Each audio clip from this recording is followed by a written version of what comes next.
Hello everyone,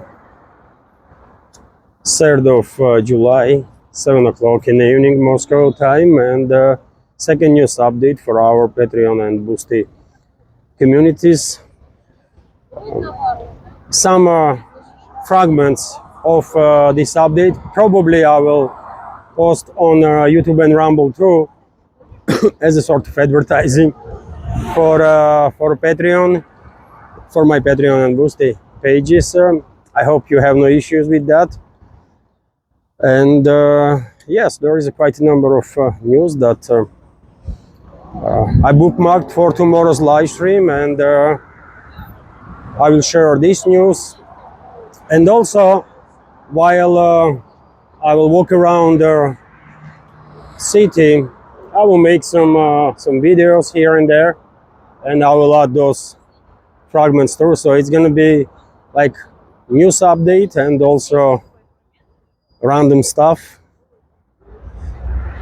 And well, let's start with the news. Although first, let me turn the camera, by the way, and I want to show you some views here. We are crossing bridge. We're gonna cross the bridge right now on top of Moscow River, and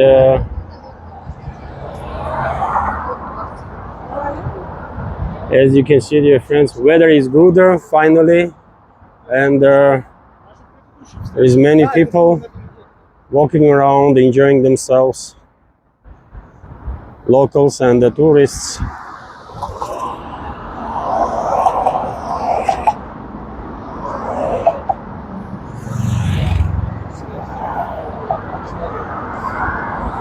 And so news, dear friends, let's talk about news. And first of all, I'll give you update on Putin Trump talk that should take place today. Probably two presidents are having conversation right now as I'm recording this video.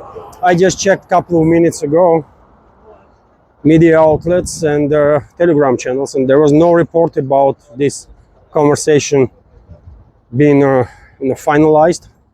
So we have no additional information at this point, but in about hour, 2 hours time, probably some additional information will be available. And later on this evening, while I'm walking around city and recording, at some point I will add this additional information, but unfortunately right now there is no update on that. But two presidents will talk. It is interesting that this conversation is taking place on the background or backdrop of news that US has suspended either partially, either completely, weapon supplies to the regime. Media still speculates on the matter, and it is still quite difficult to have a clear picture. Is it complete suspension or just a partial one? But in any case, development is a positive one, and two presidents have a good ground, let's say, to have a dialogue.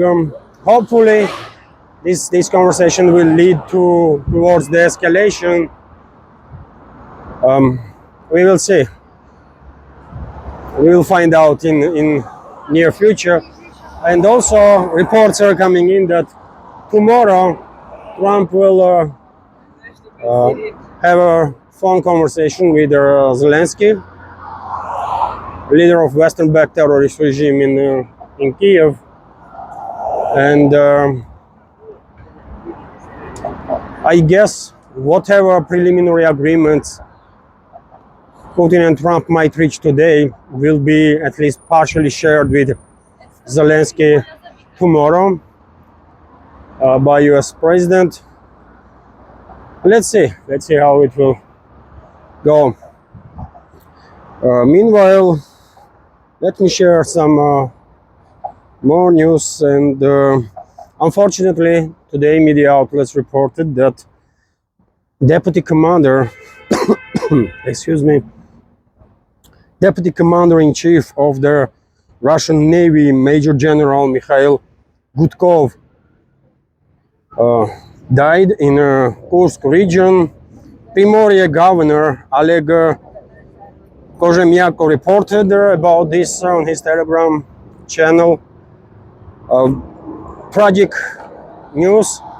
According to reports that I see, Major General Mikhail Gudkov was a supreme leader, I mean, exceptional leader, military leader, and very much respected by his comrades.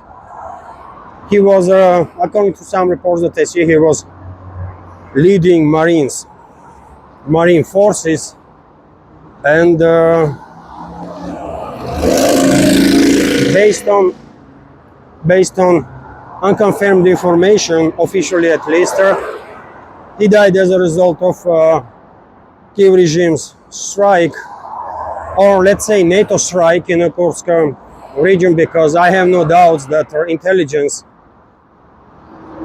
about location of Russian military official was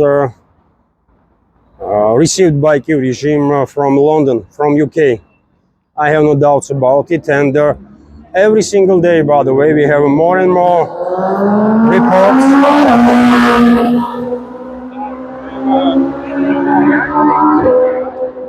Every day we have more and more reports that are confirming that UK's leadership,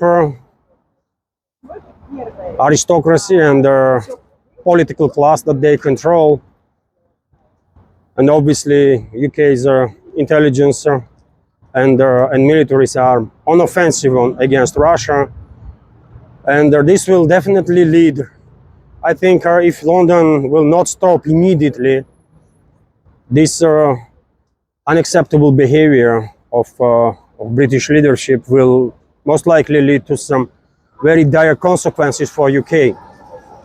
Today, tomorrow, day after, or maybe in a year, but UK will pay a heavy price for all the crimes that British leadership is committing against Russia.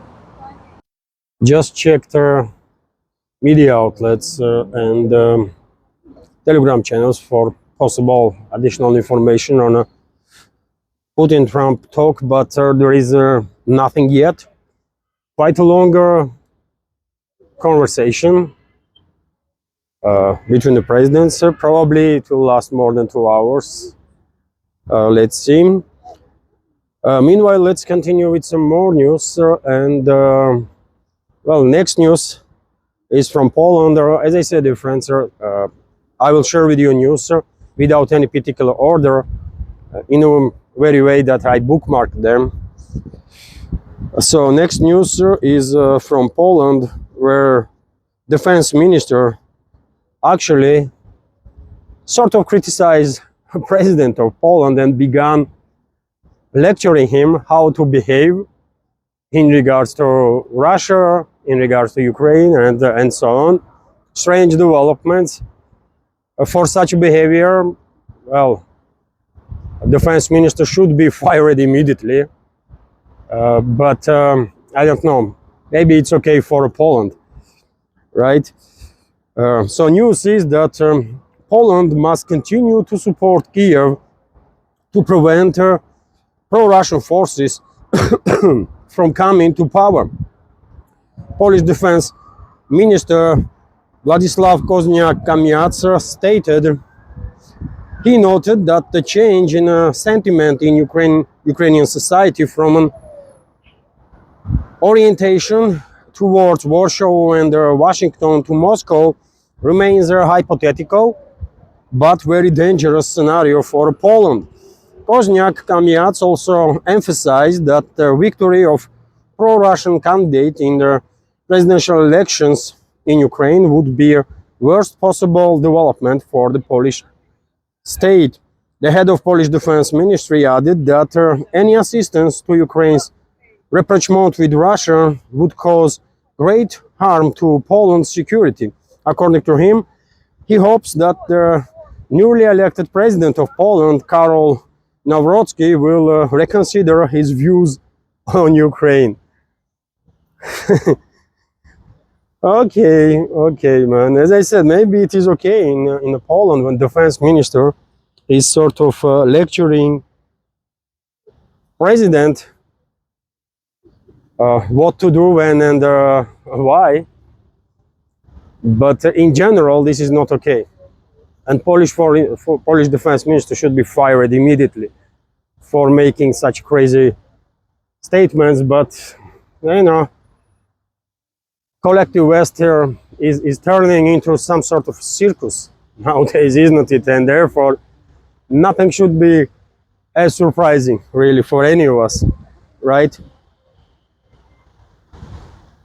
And also, this statement of Polish defense minister highlights a level of paranoia, not just among Polish elites, but in general among elites of the collective West, because he is talking about elections in Ukraine that God knows when will be conducted, and also he's talking about possibility that a pro-Russian candidate will win, which is yet again, I mean, pure paranoia. As long as there is a Western influence in Kiev, there is not even a theoretical chance that candidate for peace will have any chances to win the elections. West will not allow this to happen. They did not allow this to happen in Romania, while basically sabotaging elections and stealing stealing from Romanians the rights to determine their own future, and West would not be nice to Ukraine too, and is not nice to Ukraine. I mean, they will sense that they are losing control in Kiev. They will begin deploying the scorched earth tactics. They will burn down everything, as they usually do, by the way, all over the world. When they lose, when they retreat, they are leaving scorched earth behind them, right? That's the tactics that West is using for centuries. Anyways, let's continue with some more news, and you might be surprised, but British F-35B Lightning II stealth fighter that has been grounded in India's one of the India's airports in southern part of the country since June 14 will be dismantled and taken back to UK in parts.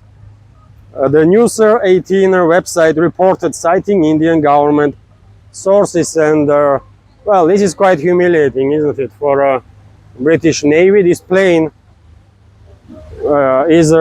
belongs to squadron of or air wing of Prince Wales aircraft carrier, HMS Prince Wales, I believe, and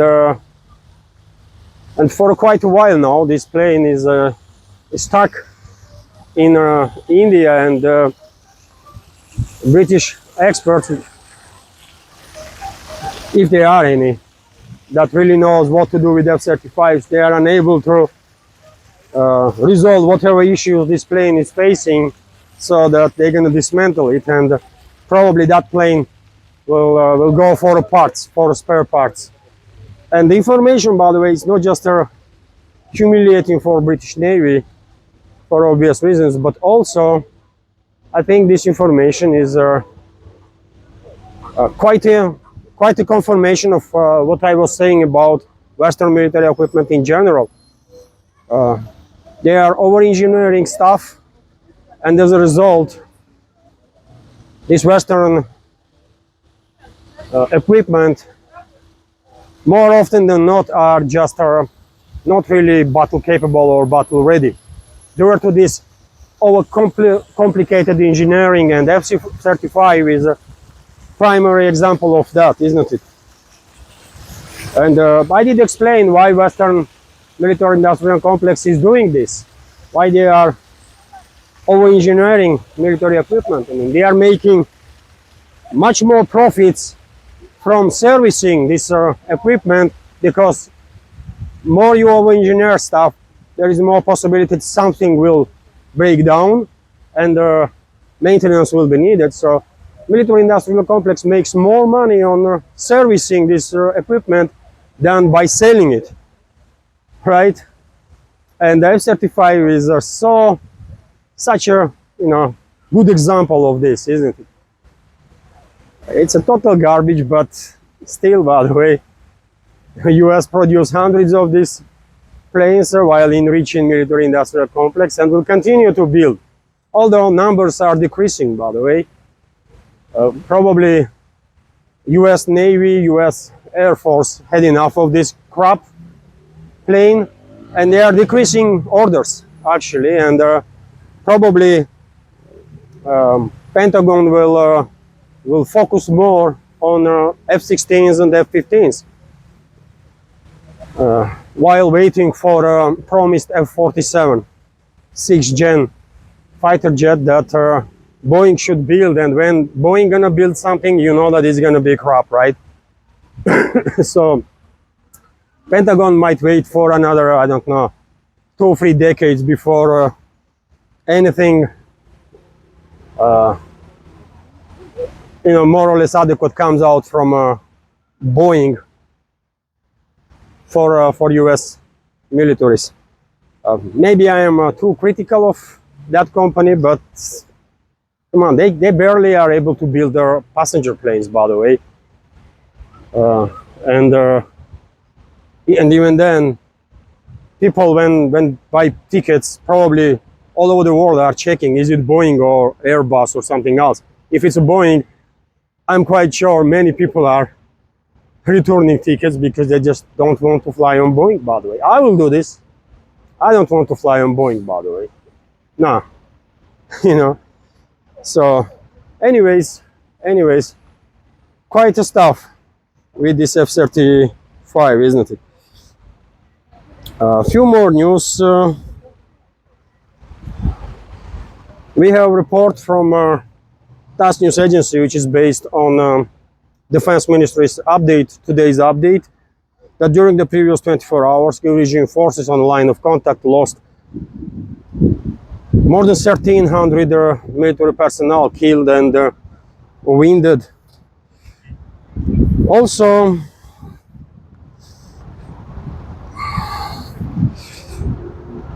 Belgium and Turkey joined the coalition for drone supplies to Kyiv regime. And well, when it comes to Belgium, no surprises there. Belgium leadership was openly hostile towards Russia. But well, Turkey, that's a little bit a different story, because we know how Turkish leadership is operating, isn't it? Erdogan and his affiliates, they are playing all sides, or trying at least. And well, rare occasions when Turkey is officially positioning itself as a Russian enemy while joining this coalition. And well, if so, then we should expect in near future escalation of the relationships, significant escalation of the relationships between Moscow and Ankara. Time will tell.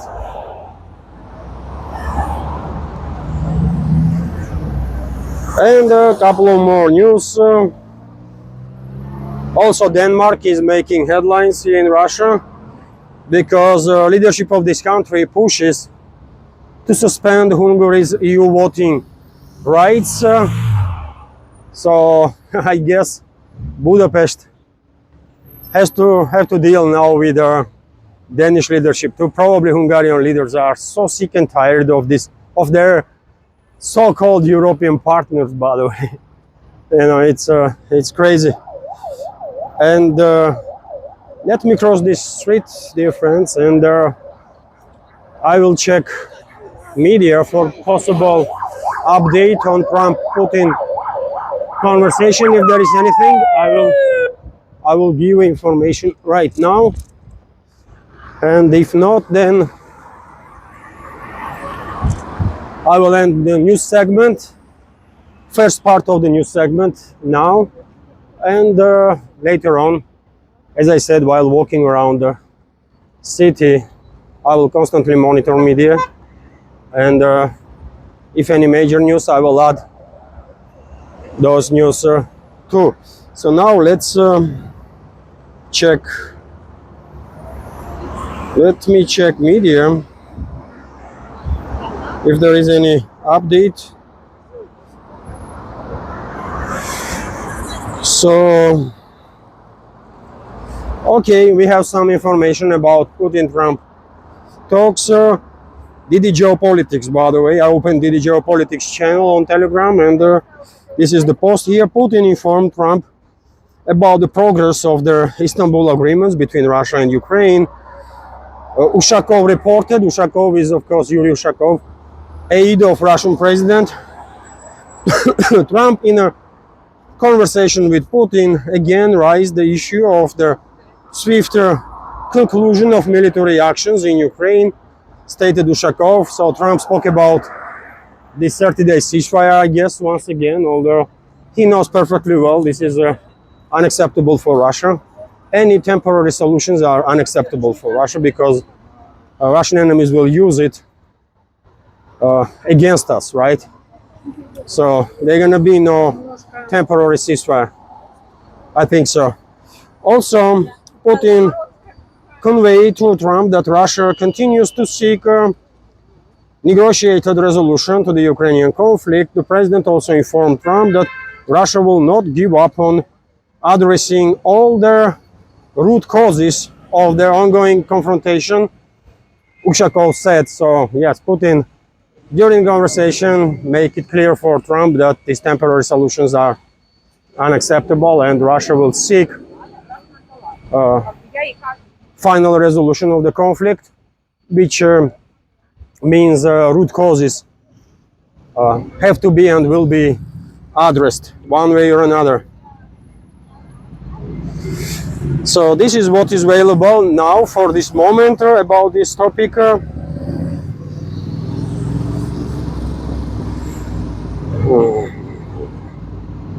And yeah, that's it. Nothing extraordinary. Maybe later on we will learn some more about this conversation, but based on information that is available now, nothing special. Maybe main topic of discussion between Trump and Putin was not really Ukraine, but something else, right? Maybe, as it was the case with the recent call of Macron, president of France, to Putin. And sometime in the future we will find out what exactly presidents discussed. Yes, I just shared their information about it. So, okay, dear friends, okay, I will end news segment on that. Let me show you some what I see right now, some, you know, interesting sort of, you know, sculpture, whatever it is there. So this is a channel, by the way, not Moscow River, but Moscow channel that enters obviously Moscow River. On that side is Zamoskvorechi district of the capital, wonderful district, and so yes. I will continue to make short videos, by the way, in different parts while me and my family members are walking around there, and I will add those videos too, and also additional news that becomes available.